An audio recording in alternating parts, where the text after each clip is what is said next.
Aray, miss naman eh. Bakit ba namamangga ka? Ano ba binabasa mo? Kasi, intrigang-intriga ako dito eh. Ano ba muna yan? Ito? Oh. Dateline to. Ay, dateline yan? Dateline to. Dateline to eh. Dateline to? Dateline to. Dateline to, mga ka-right ones. At ang ating guest para ngayon ay ang Dateline Weekly Newspaper.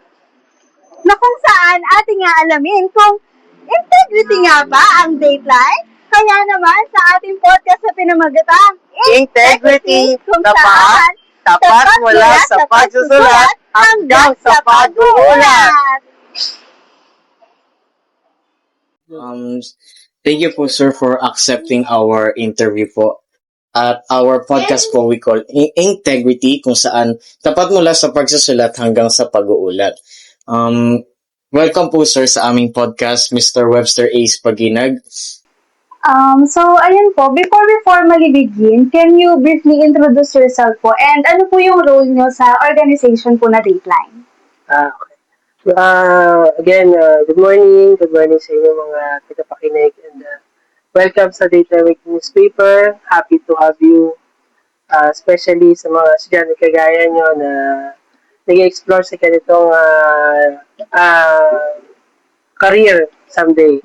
I'm Webster Ace Paginag. I'm editor-in-chief of Dateline Weekly Newspaper. Ako po yung nag-edit. Ako po yung nag-gather. At the same time, ako po yung nagsasala ng mga news feature namin in a week. Sir, gano'n na po kayo katagal na parang EIC po ng Dateline or ng weekly newspaper Dateline po? Dateline Weekly Newspaper established in 2003. So, from 2003 till now, we are 23 years in the business. So, from there, by God's grace, nandito pa rin kami, pilit at sumasabay sa mga trends ng makabagong panahon. Okay, looking back po, sir, matagal na po yung print media company niyo po. So, paano niyo po masasabing nag-evolve po yung print media niyo or sumabay po siya sa digital shift po, kung tatawagin? When we say print media kasi, sinasabi nila ito yung makaluma, di ba? Makaluma siya. Well, hindi kasi pwedeng mawala ang print media dito sa Pilipinas. Kasi panahon pa ng late President Marcos Sr., ginawa niya po yung PD 1017 na nagre-require sa lahat ng court sa Pilipinas to have publication on their own records. So, when we say documentation, ito yung hard copies na until now na-present, nakikita, at na-views ng ating mga kabataan ngayon from 50 years ago, 40 years ago, 60 years ago. So, it's bahagi na ito ng ating kasaysayan dito sa Pilipinas. Yes po. So, ayun po, medyo lumalalim na po medyo lumalalim na rin po ang ating usapan pagdating po sa inyong weekly newspaper Dateline. And bago pa po natin mas talagang panalimin pa po kung ano po yung tungkol po sa inyong newspaper, meron po kami dito nag-iisang segment kung saan tinatawag po namin na Integrity Guard, Kung saan bubunot po kayo ng mga set of questions sa ating Integrity Guard. And dito po, wherein bubunot po kayo ng isang question, ibibigay niyo po siya sa amin, then afterwards, babasahin po namin siya sa inyo at susubukan po nating namnamin, alamin ang katotohanan at sagutin ang mga katanungan ng may integridad. Ayan po. So, ready na po ba kayo? Yes. Medyo kinakabahan po ba? Yes. Okay lang po yan. It's okay because you have nervous system. Yes. Okay. So, sige po, bunot po kayo, sir. Thank you. Isa lang po. Kape kasi ako kanina eh. Ay, okay lang kami po ba? Nainom. Ayun, salpo ko ito. Haba. Ayan. Okay. Sige po. Okay. Maganda po tong tanong na to. Very napapanahon. Okay.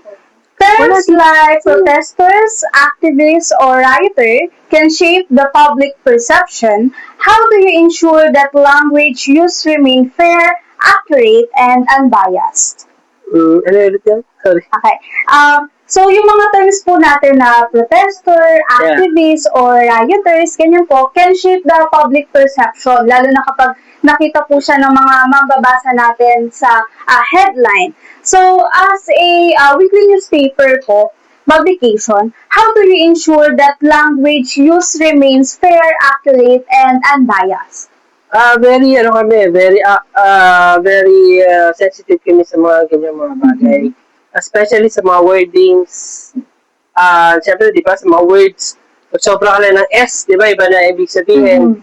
When we say, maraming mga bagay. Pero sa amin kasi, always based on facts eh.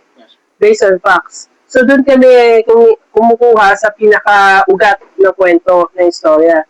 So, di kami basta-basta naglalagay ng mga content na out of this world, umbaga, nakakasira. Kasi, our newspaper is a community newspaper. So, we want the public totally information lang.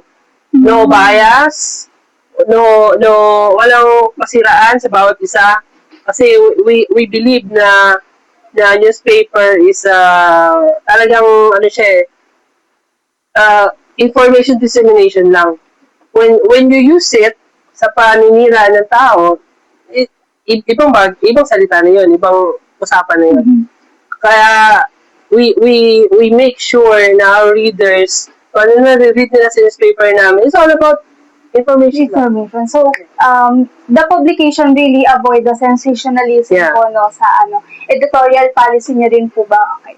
Meron rin po ba kayong style guide or parang board meeting in specifically para po dun sa wordings or yung dinodouble check niyo po yung mga ganyang pinapublish niyo po? Actually, I'm the one who gathering the news kasi. So, from the source, ako yung sumasala doon. So, pag li-layout na siya, gagawa na siya ng blueprint, isasala pa rin yun. Isasala pa rin. So, mga I think 3 stages na gumagawa or dumadaan sa 3 stages na yan. Pero since human error, minsan di maiiwasan. So, nagkakaroon pa rin ng error, but yung error na yun, we address it immediately. So, we make sure na bago namin ilabas, na-proofread na yun. Yeah, that's right. Okay, for next question naman po, sir. Ayan, very malalaman ang ating mga kasagutan. Ayan, very nice, very good. Yeah, I love this game. Okay, for our next question naman po, can you explain the systems or processes your organization has established to ensure accountability to the public once a story has been published, particularly in handling corrections, clarifications, or yung feedbacks po? Okay. Ang corrections, mahalaga sa atin yan. We accept feedbacks sa amin. Sabi nga, we're human being, nagkakamali din minsan. But, mahalaga kasi sa atin yung magiging result ng actions na ginagawa namin. In return naman, wala pa naman kaming natatanggap ng mga negative comments, negative feedback since we operate last 2003. So, ibig sabihin, patunay yan ng mga trust na binibigay sa amin ng aming mga solid, kumbaga, avid na mga client or mga advertisers. And isa yun sa mga patunay na binibigyan kami ng mga appreciations, mga awards, at latest is yung awards awards ng Dateline Weekly newspaper from card bank or card bank sa dito sa Pilipinas, na out of how many newspaper and news organization here in the Philippines, we are 5 awarded by the card bank. As kasangga sa pag-unlad, last pa naghiusa Media Award 2025 held in San Pablo City, Laguna. And other from that is the Enchanted Kingdom, di ba? Are you familiar with that? Yes. Enchanted Kingdom? Enchanted Kingdom, we are partnered in Enchanted Kingdom in 8 years na. 8 years, so mag-running 10 years na, I think. So, last time, we are awarded as Timeless Print Media. So, this award is not for everybody. It's not for everyone. It is selected. So, ibig sabihin, when we say selected, talagang, talagang sinala kayo. So, we're blessed na magkaroon ng ganitong award.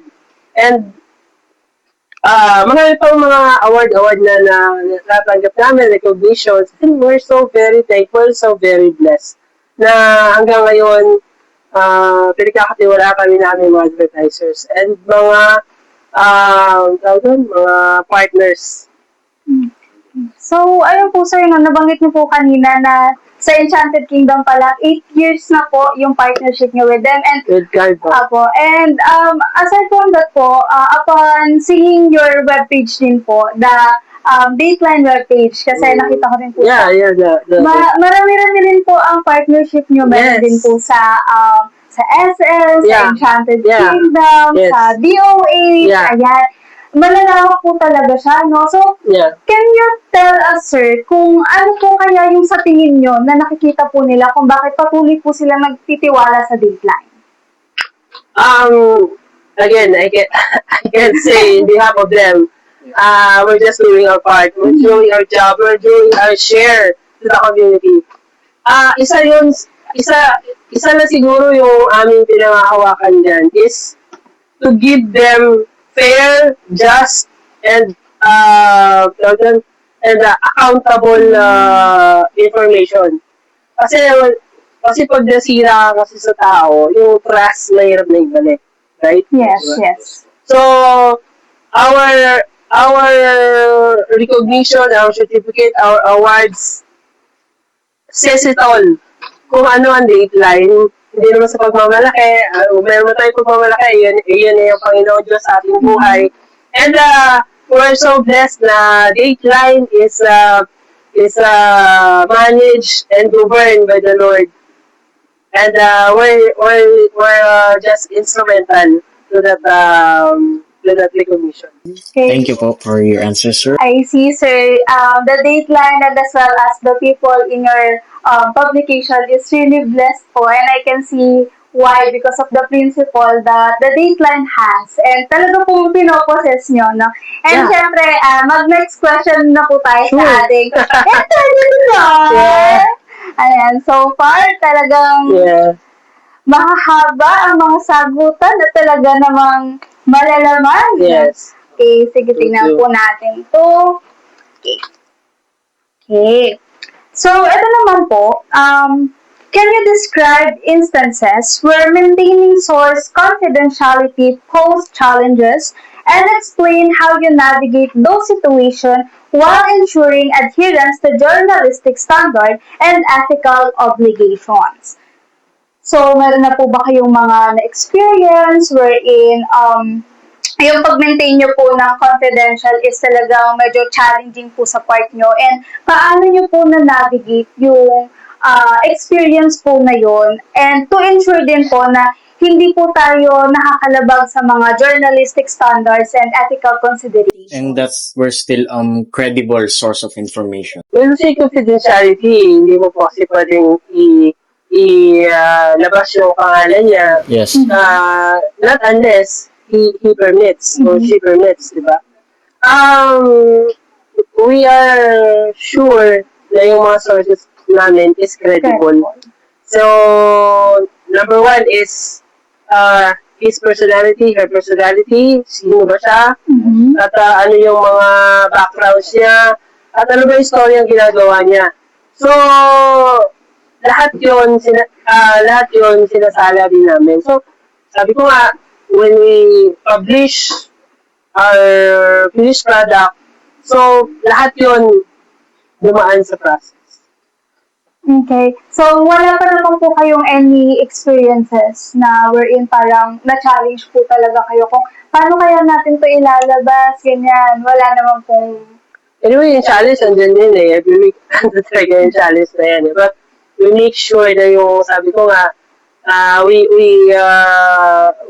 follow the principles of journalism. And that is the truth, facts, truthful, and fair, just, and the accountability ng news na ginagawa natin. So, wala naman naging problema. So for our listeners po, yung ating right ones, how would you say that it's so important to follow the journalism principles? Mahalaga yun kasi pag pumasok sa isang business, you have to understand kung ano yung pinapasok mo. Di ba? If you're not ready, so wag ka muna pumasok. Hindi mo naiintindihan yung mga bagay-bagay, especially the law. Di ba? The law in journalism. So you have to read it, you have to understand it, you have to dapat isa puso mo rin yan, isa buhay mo rin yung mga principles of journalism na yan. So sa ganitong business, dapat buo ang loob mo. At the same time, dapat you accept criticism. Kasi part yun eh. When you say criticism, it's either positive or negative. So, kung lahat yun ina-accept mo, tatagal ka sa ganitong business. Hindi uso yung mahina loob dito. Hindi uso. Kasi, sabi nga nila, may mga terms ako nababasa na ang publication is pakapalan ng mukha. Pakapalan ng mukha in the sense na you have to do your job. Diba? You have to do your job. Hindi yung pakapalan ng mukha na kahit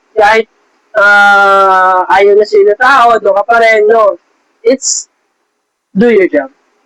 For our last question po, sir, how do corporate sponsors or political groups influence the editorial decisions of your company? And how does your team maintain journalistic independence when facing such pressures?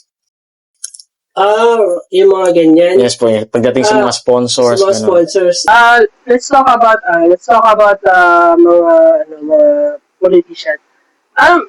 May mga part na may mga sponsored advertisement kami ng politician. But we're not totally dependent on it. Why? Kasi ang regional trial court, they require newspaper to publish weekly. So by that, they give us mga notice, extrajudicial sale notices. So, bilang accredited na newspaper sa Cavite, yung say Cavite, ang dami niyan. Ito, Tagaytay, Dasma, Bacoor, Naik, Imus, Cavite City, Carmona, and yan. Ito yan. So, they require yung newspaper to publish weekly. So, kami, may pandemic man wala, may all crisis man wala, magpa-publish kami, magpa-publish. Weekly talaga yan, non-stop. So, again, ang mga politiko, yung mga politicians, hindi kami nakadepend on it. We depend on our, sa mga regional trial court. And number 2 is our mga advertisers, mga publicity.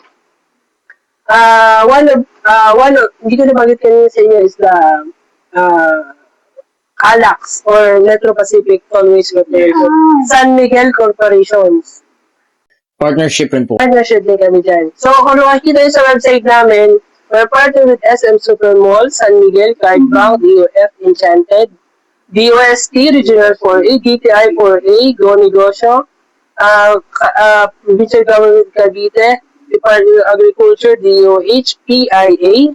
Social Security System, Department of Labor and Employment, PhilHealth, Profriends, and Aboitiz. So, I mean, we're so very, very blessed to have them sa newspaper namin. So, dyan pa lang, buhay na kami. And also, pinapasalamat din namin yung prayers ng aming mga readers na they pray na tuloy-tuloy yung aming pag-produce ng dyaryo in order for them to be informed sa mga bagay-bagay. Sir, nakaka-amaze naman pong marinig na ang Dateline Weekly newspaper isn't just surviving po here sa ating modern era, pero redefining how print means in a high-speed world. How I wish marami pa tayo pag-uusapan. Thank you so much for Mr. Webster Ace. Without losing your soul, it's been a pleasure on having you on our show. Integrity kung saan tapat mula sa pagsusulat hanggang sa pag-uulat. Yes. Ayan, nalilito na rin yung partner ko. Nalilito na kasi part-time. Thank you po, sir, for giving us a masterclass on sharing information, defining what print media means, and that's all po. Thank you so much po, sir. Again, Sorry. And may I just say po that katulad po ng sinasabi nyo that your publication is so blessed to have this kind of partnership po na nagtitiwala sa inyo. And kami rin po as part of the community, we are going to say na we are so blessed din po to have the Dateline with us na lagi pong nandyan for the community to be informed, for the young people to know what is happening inside and outside of our borders. So, we are so happy po, and it's our pleasure, really, sir, to have interview podcast po sa inyo. Tsaka sir, nakaka-amaze rin po talaga, like, ang dami niyo pong partnership, no? Even San Miguel po. Alam ko po kasi malaking company po talaga ang San Miguel, eh. Yes po. Again, thank you, Kabsu.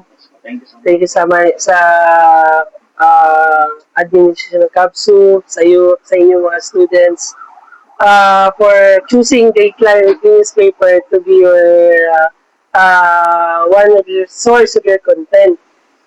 Sa dami-dami ng newspaper din sa Cavite, again, we're so blessed na kami yung napili nyo na mag-conduct na ganitong podcast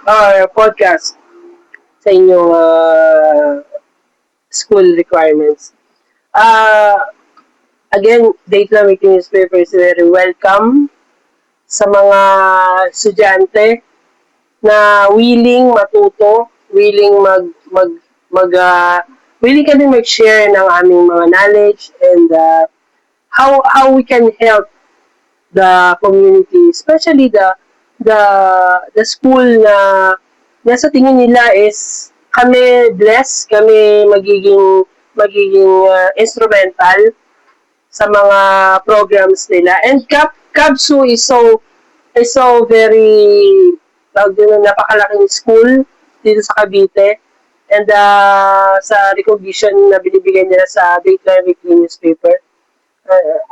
So very thankful kami. Again, thank you, and sana huwag kayong magsawa na ma-visit yung office namin, and sama nyo kami sa inyong mga prayers na sana maging matagal pa yung partnership ng Dateline and Kabsu, not only this year, next year, sa mga susunod pang mga taon.